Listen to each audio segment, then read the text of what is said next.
दोस्तों, स्वागत है आपका अपनी इस व्याकरण की कक्षा में। यदि आपने अभी तक हमारे चैनल को सब्सक्राइब नहीं किया है तो चैनल को सब्सक्राइब कर लें तथा सब्सक्राइब बटन के आगे जो बेल आइकन है उसको भी दबा लें ताकि अपने आने वाले नए वीडियो के नोटिफिकेशन आपको तुरंत ही मिल जाएं। दोस्तों, दीर्घ संधि के बाद हम बात करते हैं गुण संधि की।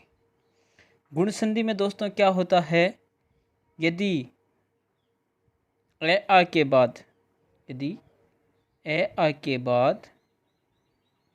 ई उ री और लृ आए, यदि ए आ के बाद ई उ री या लृ आए, इसके बाद यदि ए आ के बाद ई उ री अथवा लृ, ये ई छोटी या बड़ी भी आ सकती है, उ छोटा या बड़ा दोनों में से कोई भी आ सकता है, री छोटी या बड़ी दोनों में से कोई भी आ सकती है तथा लृ ये आए तो इनकी संधि करवाने के बाद, यानी ए आ की ई के साथ में, उ के साथ में, री के साथ में, लृ के साथ में संधि करवाने के बाद ए ओ अर तथा अल हो जाएगा। ये क्रम रहेगा, यानी ई की ए आ के साथ में संधि कराने पर ए हो जाएगा, उ के साथ में संधि कराने पर ओ हो जाएगा, री के साथ में अर तथा लृ के साथ में क्या हो जाएगा,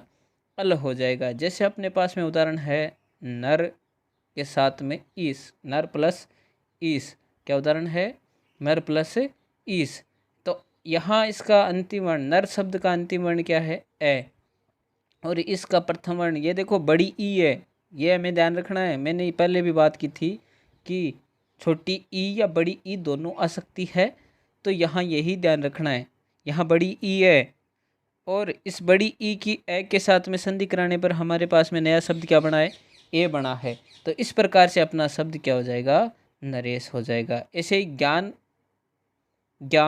प्लस उपदेश क्या है, ज्ञान प्लस उपदेश, यानी ए के बाद में क्या है, उ आया है, तो इन दोनों की संधि कराने के बाद में हमें क्या करना है, ओ करा देना है। क्या करा देना है, ओ, तो अपना शब्द क्या बन जाएगा, ज्ञानोपदेश। ऐसे ही देव प्लस ऋषि, देव प्लस ऋषि, यानी ए के बाद में री आया है, ए के बाद में री आया है तो क्या बनाना है, हमें अर बनाना है, तो क्या शब्द क्या बन जाएगा, देवर्षि। और ऐसे ही ए के बाद में लृ आए तो अल बना देना है, लृ आए तो अल बना देना है। जैसे तव प्लस लृकार, तव प्लस लृकार, यहाँ ए के बाद में लृ आया है तो अपना शब्द क्या बन जाएगा, तवलकार। तो ऐसे दोस्तों ये बनेगा गुण संधि। यानी इसकी परिभाषा देखें तो ए आ के बाद में ई उ री और लृ आए, ए आ के बाद में पहला शब्द क्या है, ए आ, उसके बाद में क्या आएगा, ई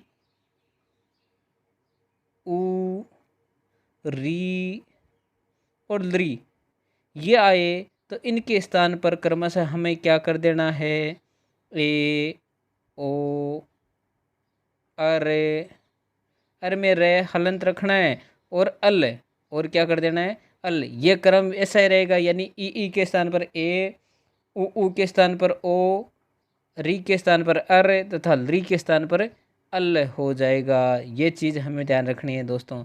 ये है अपनी गुण संधि, और इसका सूत्र यदि हम देखें तो क्या होता है, आद गुण है, आद गुण है, यानी ए आ के बाद में ई उ री लृ आए तो उनका क्या हो जाएगा, गुण हो जाएगा, अर्थात गुणा में परिवर्तन हो जाएगा। जैसे 2 का 2 से गुणा किया तो क्या हो जाएगा, 4। ऐसे ही ई का ए के साथ में गुणा अर्थात संधि करने पर क्या हो जाएगा, ए हो जाएगा। ये हमें ध्यान रखना है। ठीक है दोस्तों, अब आगे हम बात करेंगे वृद्धि संधि की। किसकी बात करेंगे, वृद्धि संधि की। दोस्तों, अब हम यदि बात करें वृद्धि संधि की तो वृद्धि संधि में क्या होता है, यदि ए आ के बाद,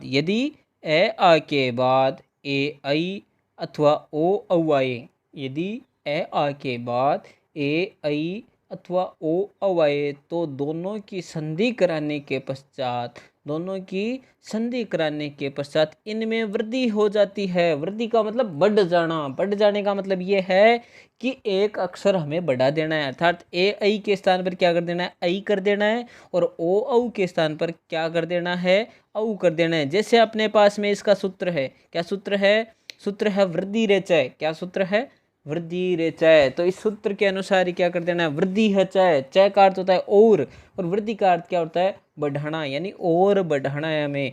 कैसे, जैसे अपने पास में उदाहरण है महा प्लस ऐश्वर्यम, यानी आ के बाद में क्या आया है, ए आया है, तो इसको हमें बढ़ा करके वृद्धि किस में करा देनी है, ऐ में करा देनी है। तो हमारा शब्द क्या बन जाएगा, महेश्वरियम, महेश्वरियम। ऐसे ही जल प्लस ओद, क्या शब्द है, जल प्लस ओद। अपने पास में शब्द है, यानी ए के बाद में क्या आया है, ए के बाद में, यहाँ ए के बाद में ओ आया है, तो अपने वृद्धि किस में करा देनी है, औ में करा देनी है। तो अपना शब्द क्या बन जाएगा, जलोद बन जाएगा। ठीक है दोस्तों, तो ऐसे हमें वृद्धि करानी है। आगे हम बात करें तो अपनी संधि क्या है, यण संधि। यण संधि में क्या होता है, हमने दोस्तों देखा था कि ए आ के साथ में सभी स्वरों की हमने संधि करा ली है। ए आ के साथ में सभी स्वरों की संधि करा ली है। अब हम आगे बढ़ते हैं यण संधि की ओर। यण संधि में क्या होता है, यदि ई उ री अथवा ल्री, यदि ई उ री अथवा ल्री के बाद कोई भी असमान स्वर आए, यदि ई उ री अथवा ल्री के बाद कोई भी असमान स्वर, दोस्तों ध्यान रखना, असमान स्वर, समान स्वर नहीं है।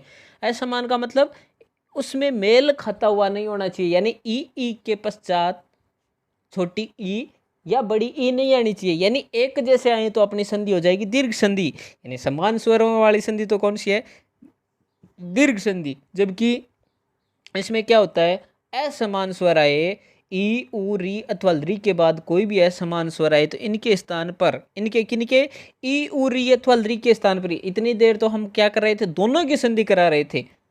इसमें क्या करना है, हमें केवल एक पहले वाले वर्ण की संधि में परिवर्तन करना है, यानी ई उ री और री के स्थान पर क्या हो जाएगा, हलंत व, या सॉरी य व रे और लय हो जाएगा, वो भी हलंत वाला। और जो आगे जो भी स्वर है, चाहे ए है, असमान स्वर में जो भी है, ए है, ई है, ओ ई नहीं सॉरी, ए है, आ है, उ, जो भी मतलब असमान स्वर है उसकी मात्रा हमें यथावत रखनी है। और जो ये व रे ल, हमने आज तक क्या पढ़ा था, य र ल व, और इसको हमें यण संधि के लिए पढ़ना है, तो वो क्या पढ़ना है, य व र ल हो जाएगा। क्या हो जाएगा, य व र ल, क्या हो जाएगा, य व र ल हो जाएगा। तथा उत्तर पद का, ये मैंने लिख भी रखा है, उत्तर पद का स्वर क्या रहेगा, यथावत रहेगा। यथावत का मतलब जैसा का तैसा, उसको कुछ परिवर्तन नहीं करना है। जैसे अपने पास में एक शब्द है अधि प्लस अयन, अधि प्लस अयन, यानी ई के बाद में क्या आया है, ए आया है, ई के बाद में ए आया है, तो हमें इस ई का क्या बनाना है, यह बनाना है, वो भी हलंत। और ये ई आगे वाला ए की मात्रा मिलते क्या हो गया अपना, यह पूरा हो गया। इसे अपना शब्द क्या बना, अध्ययन बना है। क्या बना है, अध्ययन। ऐसे अपने पास में एक शब्द है अनु प्लस ऐषण, क्या शब्द है, अनु प्लस ऐषण, यानी ऊ के बाद में क्या आया है, ए आया है। हमें देखो, मैंने क्या कहा था कि हमें वैसा का वैसा रखना है, कोई परिवर्तन नहीं करना है। पहले वाले में हमें यह व बनाना है, वो भी हलंत, और आगे वाला वैसा का वैसा ही रखना है। तो इस ऊ के स्थान पर हमने क्या बनाया, वह बना दिया है। क्या बना दिया है, वह बना दिया है। और आगे मात्रा किसकी है, एक की मात्रा है, तो ये लगते ही अपना क्या बन जाएगा, वे बन जाएगा, और शब्द क्या बन जाएगा, अन्वेषण बन जाएगा। ठीक है दोस्तों, ये थोड़ी सी हमें ध्यान रखनी है कि हमें इसमें परिवर्तन केवल एक ही पद में करनी है, वो भी प्रथम वाले पद में। दूसरे पद का स्वर वैसा का वैसा ही रखना है। जो ये शब्द हमें प्राप्त होते हैं उसके आगे हमें मात्रा लगा देनी है। ऐसे शब्द है अपने पास में पितृ प्लस आज्ञा, क्या शब्द है, पितृ प्लस आज्ञा, यानी री के बाद में क्या आया है, आ आया है, यानी असमान स्वर आया है, तो हमें इस री के स्थान पर क्या करना है, रे करना है। क्या करना है, रे करना है। और फिर ये आ की मात्रा आते ही क्या हो गया, रा हो गया, तो ऐसे अपना शब्द क्या हो गया, पितृ आज्ञा हो गया। ऐसे ही अपने पास में एक शब्द है ल्री प्लस आकृति, ल्री प्लस आकृति, यानी ल्री के बाद में क्या है, आ आया है, तो ल्री का क्या बन जाएगा, लय बन जाएगा। हमें क्रम यही ध्यान रखना है, ये व र ल। पहले हमने जो छोटी कक्षाएं होती थी उसमें हमने क ख ग घ पढ़े थे, यानी वर्णमाला पढ़ी थी, तो उसमें य र ल व पढ़ा था, उसको हमें परिवर्तन कर लेना है य व र ल में। ठीक है, ये हमें ध्यान रखना है। तो इसका क्या हो जाएगा, लरी के बाद में कोई भी असमान स्वर आ रहा है तो लरी के स्थान पर, केवल लरी के स्थान पर क्या होना है, लय हो जाना है। और आगे जो जिस स्वर की मात्रा आती है वो मात्रा लगाते ही अपना ये शब्द क्या बन जाएगा, यानी आगे आ की मात्रा आई है तो अपना शब्द क्या बन गया, ला। और इन दोनों की संधि कराने के बाद जो बच्चा वर्ण है कृति, वो वैसा का वैसा लिखते ही क्या बन गया, लाकृति बन गया। ऐसे ही अपने पास में इसका सूत्र है, क्या सूत्र है, ई को यणची, ई को यणची, यानी ई का क्या बनाना है, हमें यह बनाना है। अर्थात ई उ री ली के बाद में कोई भी असमान स्वर आए, ई, यदि ई उ री अथवा ली के बाद में कोई भी असमान स्वर आए, क्या आए, असमान स्वर, तो हमें इनका परिवर्तन क्या कर देना है, इसका परिवर्तन कर देना है य व र ल। किसका, ई उ री ली का ये परिवर्तन इसमें क्रमशः कर देना है। और ये सभी हमें क्या रखने हैं, हलंत रखने हैं। और इसके बाद में जो भी स्वर आएगा वो क्या रखना है, हमें यथावत रखना है, जैसा का जैसा रखना है। और इनको हमें पूरा कर देना है उस स्वर की मात्रा लगा करके। तो समझ में आया दोस्तों, यण संधि, यण संधि में क्या होता है, ई उ री और ली के बाद में कोई भी असमान स्वर आए तो हमें क्या कर देना है, उस असमान स्वर को तो हमें वैसा का वैसा रखना है। ई उ री ली के स्थान पर हमें परिवर्तित करते ही ई के स्थान पर य, उ के स्थान पर व, री के स्थान पर र और ली के स्थान पर ल कर देना है। ये हमें ध्यान रखनी है दोस्तों। क्यों, क्योंकि आज तक हमने पढ़ा था य र ल व, क्या पढ़ा था, य र ल व, और इसको आज हम परिवर्तन क्या कर देंगे, य व र ल में, य व र ल में। ठीक है दोस्तों, अब आगे हम बात करते हैं अयादी संधि की। क्या बात करते हैं, अयादी संधि की। अयादी संधि में क्या होता है, यदि हमारे पास में जो स्वर बचे हैं, एक तो ए ऐ बचा है, बाकी तो सभी स्वरों की करवा दी है।